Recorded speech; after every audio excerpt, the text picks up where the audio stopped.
Last recording for the night. This opponent was really cool. They were a really good sport. I like that. And I'm on the draw. Can't remember if I kept this. I don't think I did. Yeah, I did not.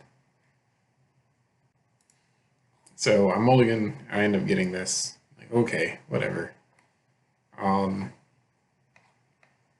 I mean, it's not a bridge or anything, but I do have stirrings. I do have a colored mana, so if I get an Academy Ruins, that's good. Um, I got a lot going for it in this case.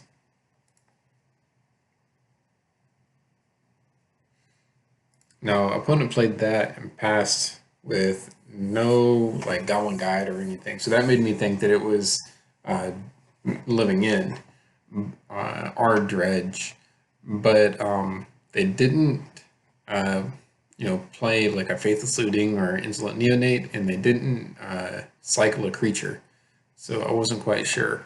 But of course, I have not played against this version of Living End yet, so I wasn't quite sure what they were on yet.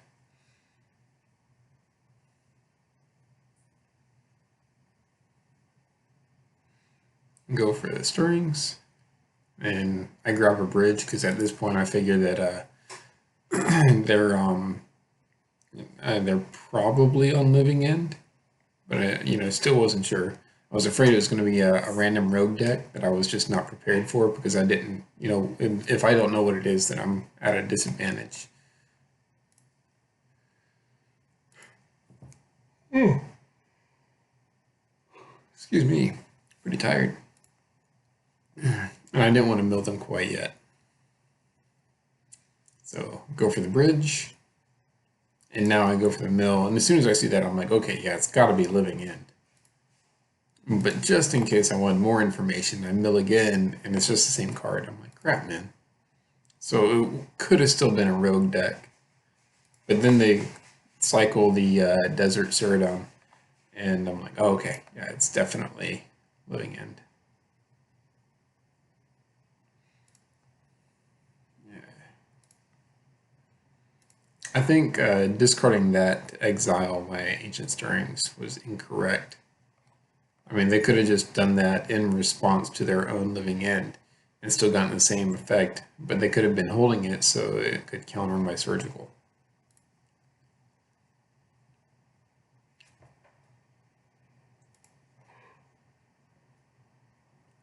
No, I was afraid that my opponent would somehow destroy my bridge and then I wouldn't be able to get it back. So I do know that a lot of times that I lose against Living End is because I use Fulminator Mage to cut me off of lands.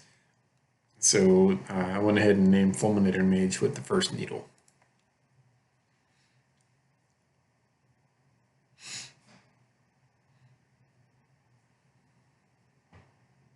Here, what I probably should have done is build myself. That's a mistake. Because then I could use Academy Ruins to put a lantern back on top if I wanted it. Or in this case, my second bridge that I just got. And that's, I start milling myself now. I go ahead and name Furry Macabre because I see that they do have them in their deck, and I don't want them to counter my Surgical with it.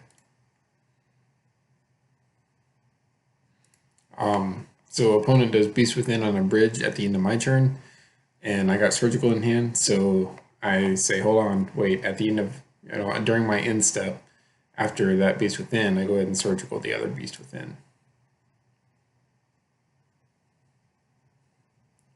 And if we take a quick look at the deck, there is no answer to bridge now in the deck. And so that's game. And they can't even use Fulminator Mage to fill my hand.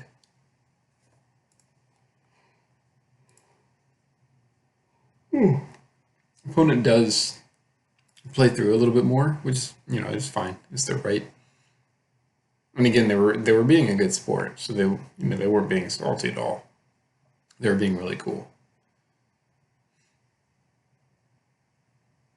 Oh, I forgot to sack my token here. Yep. And they go, good game. So game two, yeah.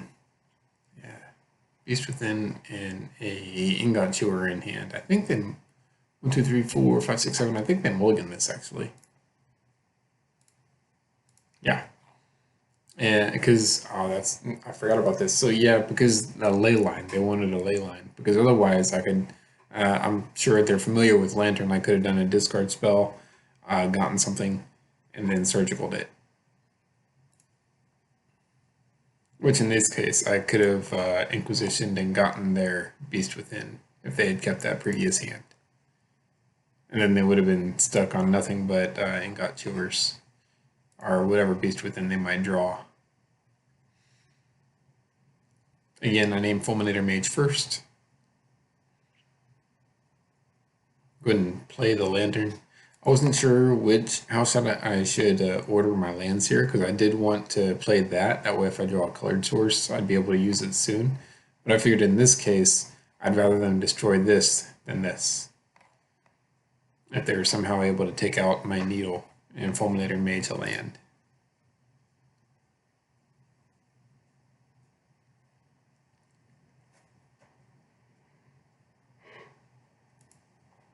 Cool. So they go to Ingot Chewer my Lantern, and in response, I use it to shuffle because Shredder does not help me since they have Leyline.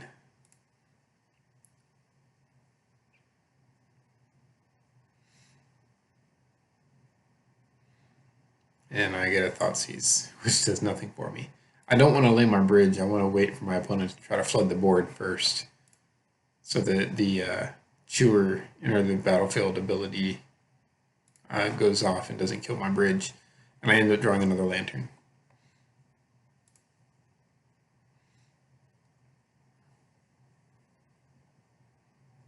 Yeah. So here, play a Shredder.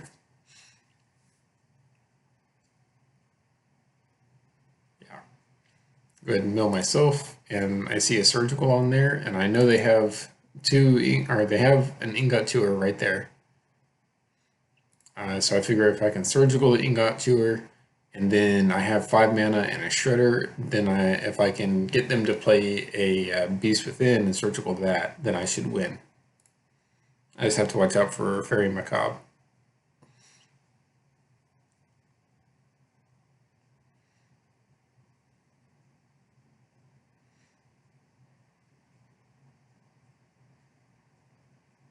So yeah. I figure at this point I take the risk that they don't have Fairy Macabre and go for the Ingot Chewers. And I'm able to grab them, and I pay the 2 life because that way I can still have the 5 mana and the Shredder to recast it if I need to. That way, in case they did have Fairy Macabre, I could take care of it. So that lets me see my opponent's hand and their deck, of course, and that lets me know that they do have a Beast Within in hand. So I got to prepare for that.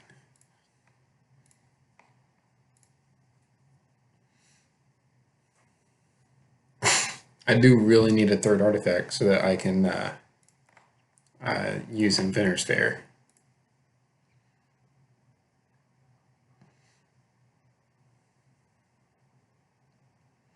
Now, what my opponent probably could have done here was play this. That way they can Demonic Dread their own dude and get their critters out earlier. During this blind draw, my opponent draws a 2nd Beast Within, which is kind of poopy.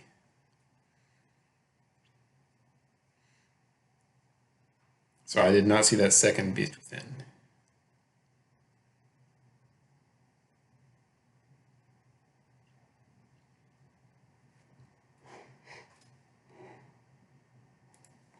Because I have 3 artifacts, I can use my Inventor's Fair and I go grab a 2nd bridge.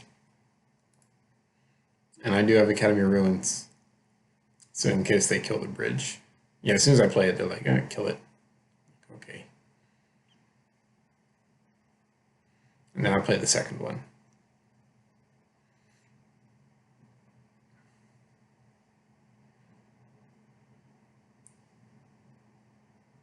I go ahead and make myself discard. That way they can't play a 2-drop creature and start attacking me.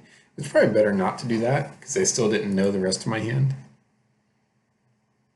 Yeah.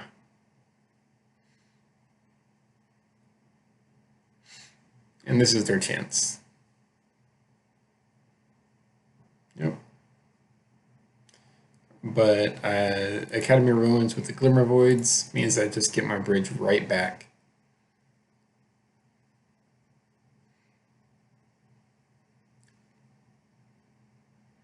And I'm good. So now all I gotta do is wait one turn, use Shredder, stack it to go get back Surgical, Surgical the Beast Within, and I win.